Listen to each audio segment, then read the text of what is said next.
créatures à forme humanoïde sont les espèces les plus intelligentes de la Terre, capables de penser, de réfléchir au sens de la vie, de se questionner sur le monde qui l'entoure, de se demander à lui-même pourquoi faire cela.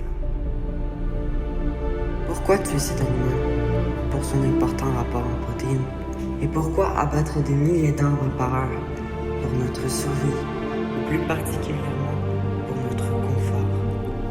Pourquoi créer des lois qui nous emprisonnent et qui nous empêchent d'être pour notre propre conscience, libres pour ne pas empiéter sur la liberté d'autrui? Évidemment. Pourquoi laisser le travail nous détruire notre vie? Rendez-vous à l'évidence. Nous passons toute notre vie à étudier pour pouvoir par la suite encore et toujours travailler jusqu'à notre fin pour pouvoir par la suite gagner notre vie et survivre. Pourquoi n'aidons-nous pas les personnes qui sont dans le besoin? Il en existe des millions sur Terre. Parce que la nature humaine est comme ça, radine et solitaire. Et pourquoi l'humain refait-il les mêmes fautes qu'auparavant?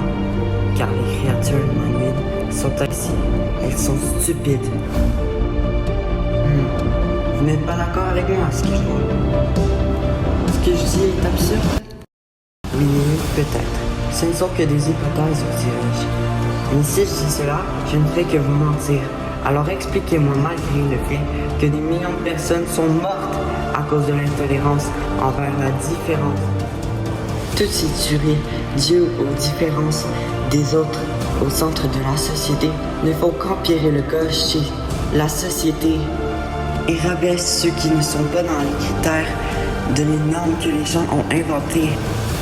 Sommes-nous si stupides pour humilier la leçon que l'on pourrait tirer de telles atrocités et injustices? Alors expliquez-moi, malgré tous ces bains de sang, et je te le demande à toi, pourquoi toutes les créatures oublient le passé et recommencent les tueries sans fin? Peu importe ce que tu vas faire dans la société, il y en aura toujours un qui va toujours te contredire et essayer d'échouer tes plans. Mais sache une chose, il n'y a que toi et toi seul.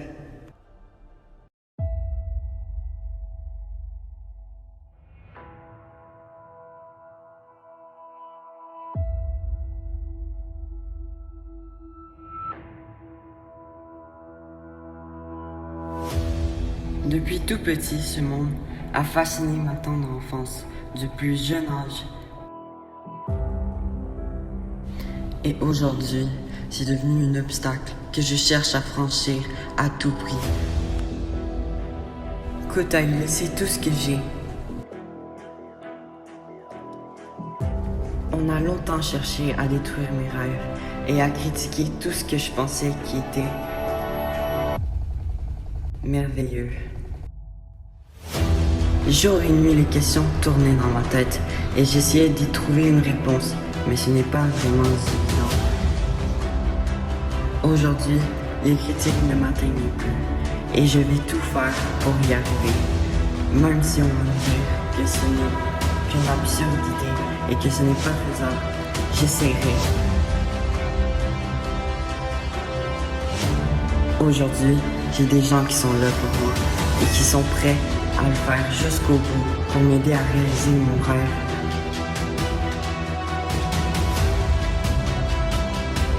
Je sais que c'est à cet endroit que je vais me sentir comme chez moi, comme si j'avais vécu là-bas pour toujours.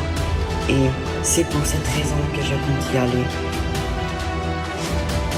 S'il y a bien une chose sur quoi je tiens encore aujourd'hui, c'est ce désir d'y aller, ce désir de pouvoir reconnaître que c'est différent et de pouvoir découvrir de nouvelles choses, sortir de ma zone de confort et surtout faire des rencontres qui nous seront à jamais gravées dans mon cœur.